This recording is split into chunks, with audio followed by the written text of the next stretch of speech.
Bien que la transformation de l'économie sud-africaine s'effectue à un rythme satisfaisant selon les autorités, la nation arc-en-ciel reste la société la plus inégalitaire au monde.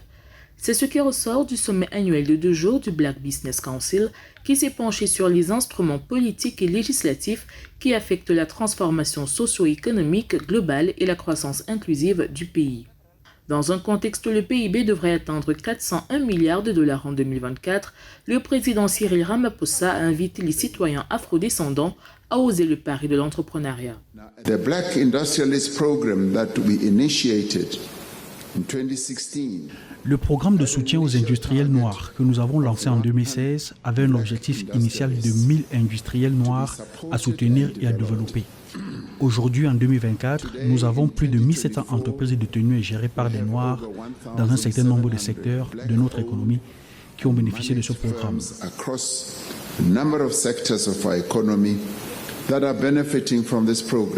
Depuis l'abolition du système de l'apartheid, une enquête de la Southern Africa Venture Capital Association réalisée en 2023 révèle que les sorties d'entreprises sud-africaines ont généré un rendement total de 17 millions de dollars pour lesquels 39% des actifs sont détenus par des afrodescendants. Une amélioration jugée insuffisante par certains experts.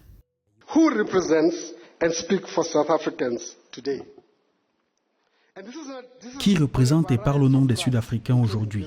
Cette question se pose sur plusieurs fronts, notamment celui des entreprises et des organisations de premier plan qui reflètent un large éventail d'entreprises et d'intérêts commerciaux. Ce n'est un secret pour personne que notre pays a un sérieux problème de leadership. Le secteur des entreprises appartenant aux afrodescendants en Afrique du Sud est un employeur marginal, mais qui joue un rôle important dans l'amélioration du bien-être et la réduction de la pauvreté estimée à 20% par le FMI pour les foyers noirs.